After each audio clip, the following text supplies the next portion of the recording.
Audax Randonneurs Mondejou, das legendäre Superbrevet Paris-Brest-Paris, 1200 Kilometer pure Ausdauer, knappe 7000 Teilnehmer weltweit, fahren von Paris an den Atlantik und wieder zurück, Tag und Nacht im Sattel, in kühlen Nächten und bei glühender Hitze, zwischen Euphorie und totaler Erschöpfung, Faszination Brevetfahren, das ultimative Event aller Randonneure, das Superbrevet Paris-Brest-Paris. Hallo und willkommen zurück zu Teil 2. Ich gucke mir ganz gern besonders schöne Fahrräder an und es gibt wohl kaum einen besseren Ort, als hier vor der PBP diese wunderschönen Räder anzugucken, mit denen die Fahrer aus aller Welt anreisen. Es gibt dort eine Bike-Show, das ist immer auf dem Gelände der PBP, das findet in einem Zelt statt und das ist ein ganz fester Bestandteil von der PBP und der bietet doch eine ganz besondere Atmosphäre auf das eigentliche Event. Und hier werden ganz außergewöhnliche und attraktive Langdistanzräder gezeigt. Und diese Veranstaltung bietet dann auch so ganz speziellen Fahrradmanufakturen, die sich spezialisieren auf solche Räder, die Möglichkeit dann ihre ganz speziellen edlen Räder dem Publikum zu zeigen. Und die kriegen dann auch eine Rückmeldung, weil man kann als Besucher dieser Bike-Show die Räder bewerten im Anschluss und so kriegen sie doch ein Feedback, die Radhersteller. Und einige der Räder, die fahren dann nachher auch die PBP selbst. Da wird dann im Vorfeld werden dann Fahrer gesucht und so hat dann auch ein auserwählter Fahrer die Möglichkeit, auf so einem ganz edlen Gefährt mal diese außergewöhnliche Brevetfahrt in Paris zu machen. Also wirklich eine ganz klasse Idee, finde ich. Ja, da habe ich mir dann die Räder angeguckt. Also dies hat mir besonders gut gefallen, weil das so einfach so schön angemalt war. Die Fahrerin, also die kam nachher aus der Schweiz, mit der hatte ich mich eine Zeit unterhalten. Die wurde also gesucht für das Rad. Da hat man also das Rad gebaut und dann anhand der Maße hat man dann sich einen Fahrer gesucht, der dann da drauf passte auf den Rahmen. Und das haben wir wirklich toll angemalt. Also selbst die Streben haben sie in diesem Look lackiert. Und ich habe dann, wenn ich also eine Brevet, also nicht die Brevet, also die Startnummer am Rad gesehen habe, mal rausgesucht, ob das Rad gefahren ist, ob das denn angekommen ist und wer der Fahrer war. Das blende ich dann zum Teil hier ein.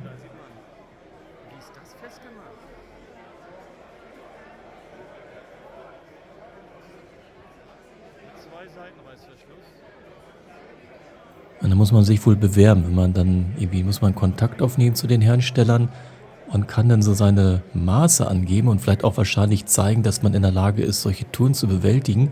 Und wenn man Glück hat, dann dann ist man Auserwählter und reist dann ohne eigenes Rad nach Paris und bekommt dann dort so ein Gefährt zur Verfügung gestellt. Also nicht, vielleicht bemühe ich mich auch mal, mich da irgendwo zu bewerben und mal meine Körpermaße durchzugeben. Die Lackierung von dem hier ist unheimlich schön.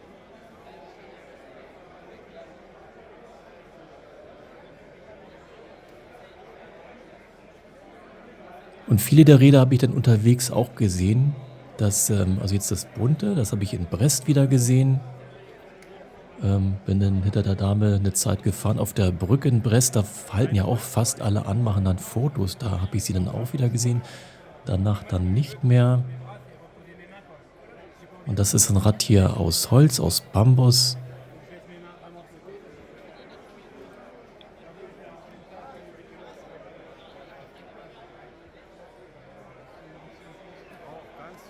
Ja, das Rad sieht doch eher gewöhnlicher aus. Wie ein Standard-Rennrad, halt wie in Randonneursart mit Schutzblechen. Und auch bei vielen Rädern, also allein wie sie die Taschen angebracht haben, also da haben die sich wirklich, wirklich sehr, sehr viel Gedanken gemacht. Do not touch here. Yeah, okay. It's your bike? No. Und keine Clickies, doch sind doch Klickdimmel. Und eine monströse Pumpe. Ja, hier mit einer besonders großen Luftpumpe. Also ich kenne das, ich habe immer nur so eine kleine Mini-Pumpe mit. Und wenn man dann aber Platten und Probleme hat, dann ist man froh, wenn man eine große Pumpe hat. Ja, das sieht so richtig oldschool aus, mit einem Stahlrahmen wahrscheinlich. Und so ganz speziellen Lampen, sieht aus wie eine Taschenlampe. Was sie sich dabei gedacht haben, weiß ich nicht, weil die eine Lampe da, die linke Lampe, sieht da aus wie so ein Hochleistungsstrahler. Und ja, das andere wie so eine Handtaschenlampe. Auch mal ein bisschen schlichteres Modell mit so einem starken Kontrast Schwarz und Silber. Ja, so ein schönes Tandem. Ich habe mal nach diesem Hersteller gegoogelt, aber ich kann ihn nicht finden.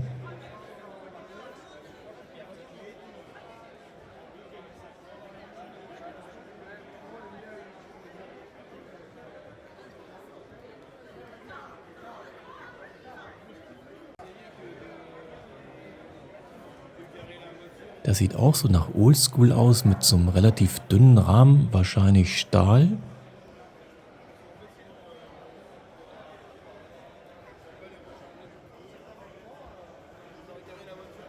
Und da sind ja diese vielen Details, die diese Rahmen, also hier in dem Fall die Gabel, wie das denn ausmacht.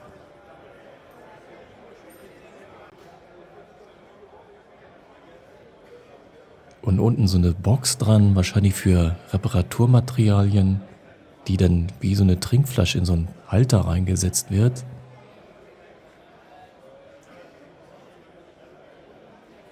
Und oft steht dann neben dem Rad entweder ein Vertreter des Herstellers und manchmal sieht man auch, das ist dann einer, der dann die Ehre hat, dieses Rad zu fahren. Und dann kann man da hingehen, kann sich mit den Leuten unterhalten und das Rad bewundern.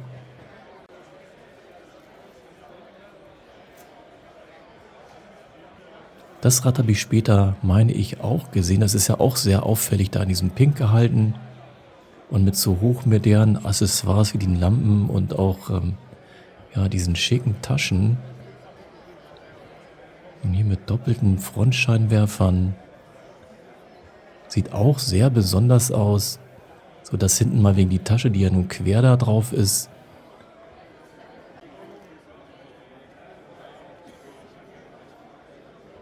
Auch farblich sehr interessant, so mit den Schutzblechen.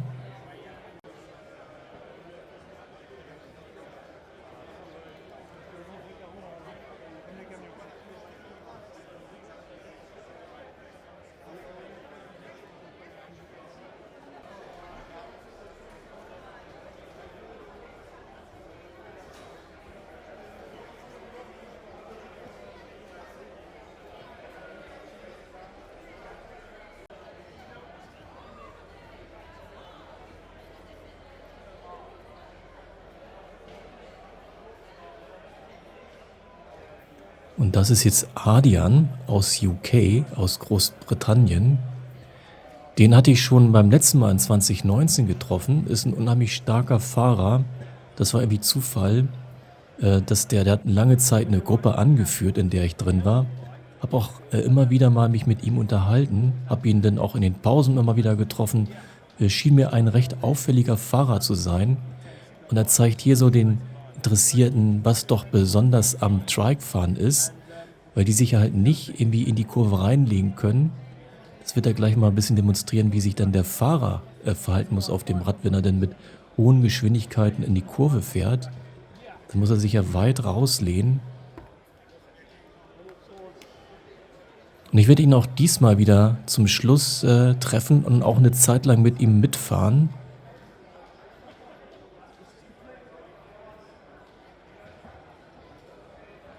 Ja, da zeigt er das jetzt, ne? Da muss man sich als Fahrer dann in dem Fall jetzt ein bisschen rauslegen. Ich habe ja unterwegs einige solcher Trike-Fahrer gesehen und also die haben sich, wenn wir also schnell irgendwo runterfuhren und dann mal wegen in so einen Kreisel reinfuhren, da geht man ja schnell einmal nach rechts und dann nach links ganz scharf. Besonders wenn man halt sehr schnell den Berg runtergekommen ist und die müssen sich schon ganz schön weit nach draußen lehnen.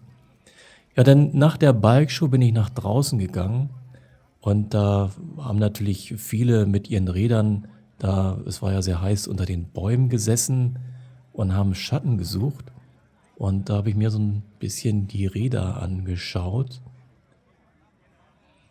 und habe jetzt auch mal eingeblendet, also wenn ich die Nummer gut erkennen konnte von spezielleren Rädern, wer der Fahrer ist und ob die halt mit dem Rad die Paris-Brest-Paris-Tour geschafft haben, in welcher Zeit.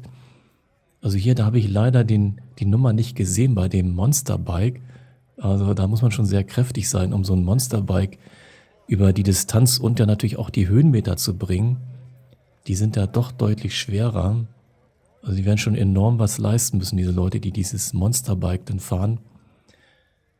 Und dann gibt es ja viele dieser Velomobile. Das ist also während der Tour auch sehr interessant, die zu sehen. Bergab sind die ja wirklich grenzenlos schnell, aber die haben einen Nachteil halt beim Hochfahren. Und dieses Jahr wird es ja besonders heiß. Wir haben so fast bis zu 40 Grad nachher. Also ich habe eher das Gefühl gehabt, das sind mobile Saunen, in denen die gefahren sind. Also die haben da sich also ganz knapp angezogen und haben da nur drin geschwitzt in den Dingern.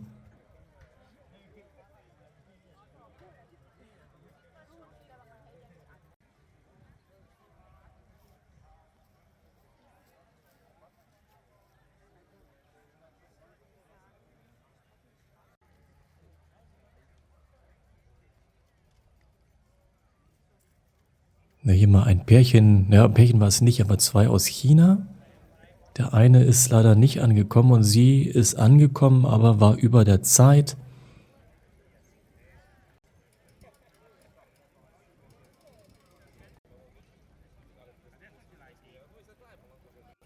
Und so haben wir doch alle recht lange da auf dem Gelände verbracht. Und hier eine Gruppe von Velomobilfahrern.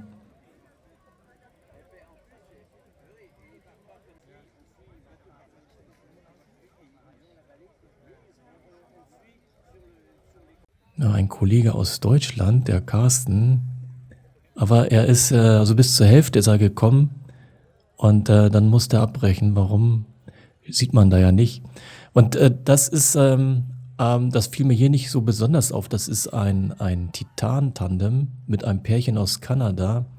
Aber ich werde nachher lange mit denen zusammenfahren und auch zusammen mit denen ins Ziel einfahren und habe dann mal so aus aller Nähe mitbekommen, wie so ein Pärchen abgestimmt auf dem Tandem fährt. Das haben die also ganz klasse gemacht, wie die dann so akustisch sich dann abstimmen, wenn sie dann also ganz synchron aufstehen wollen, wenn also einer nicht mehr sitzen mag, dass sie also synchron hochkommen dann und auch wieder synchron sich wieder hinsetzen.